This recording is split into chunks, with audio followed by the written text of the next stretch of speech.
listen even to the church, let him be to you as a pagan and a tax collector.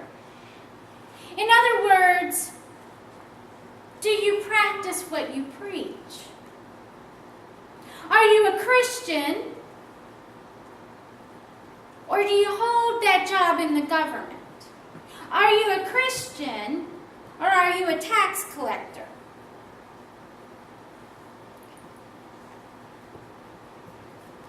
Now, Matthew also mentions brothers and sisters.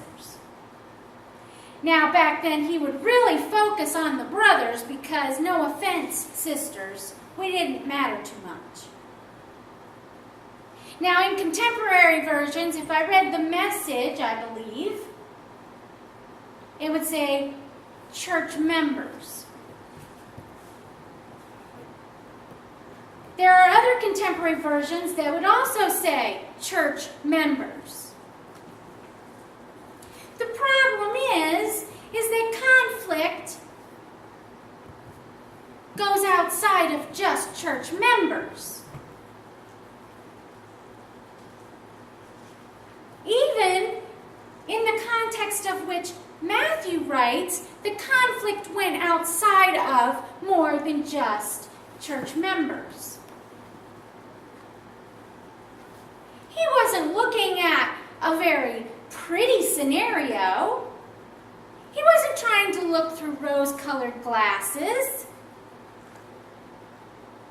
And so why, in contemporary versions, do we want to do the same?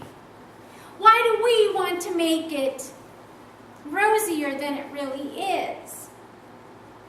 Because we don't like to look at conflict. I mean, let's face it, none of us like to talk about this subject.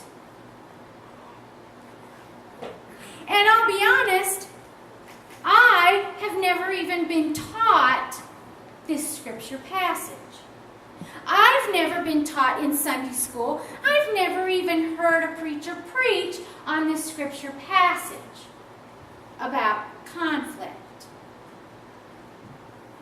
And yet, I've known all too many churches and church members who go through conflict.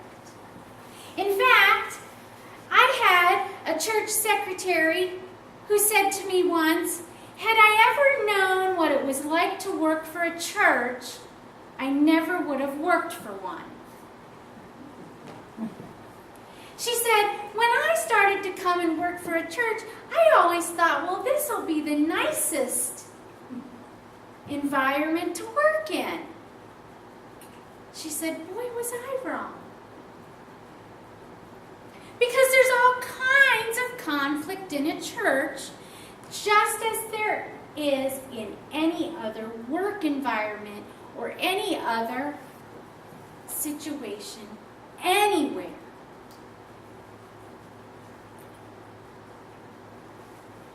What we need to remember is we are all sinners. All of us. Just because we are saved, we've asked Christ to come into our lives, just because we claim to be Christians, I hate to break it to you, we're still sinners. And yes, there are those people out there that say, well, I've asked Christ in my heart, so I don't sin anymore. Hate to break it to them, yes they do. And yes we do. Every single day. Just because we're preachers or church leaders doesn't mean we aren't sinners. Yes, we are. We are all sinners. Just because we have scriptures memorized doesn't mean we aren't sinners.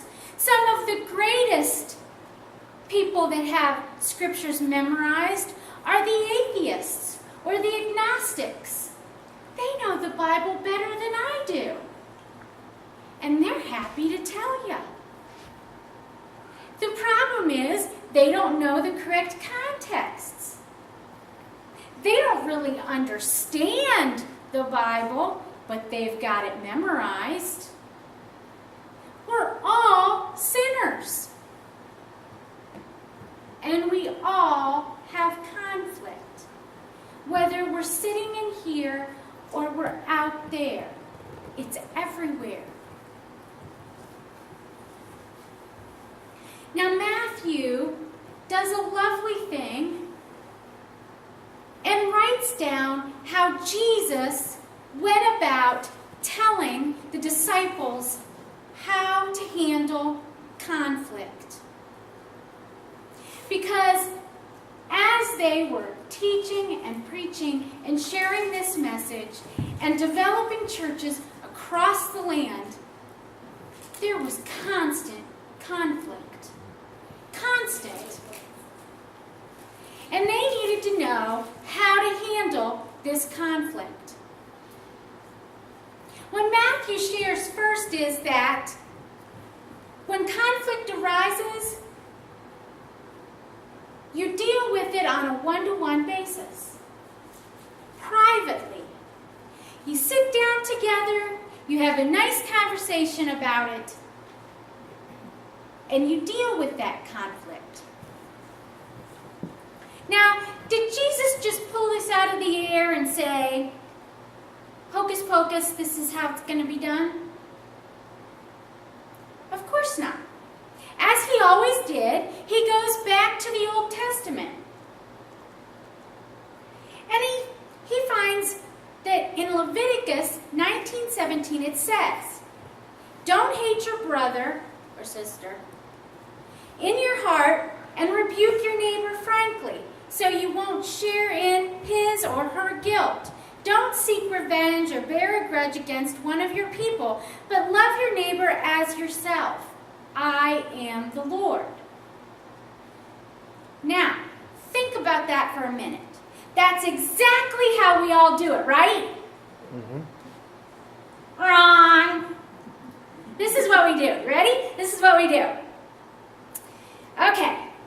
Well, I'm not talking to her because, no, she did it wrong. And no, I didn't do anything wrong. She's the one that did it. And then you call 10 people and you tell exactly what she did wrong, and it's all her fault. And I'm not going to apologize. She's the one that needs to apologize.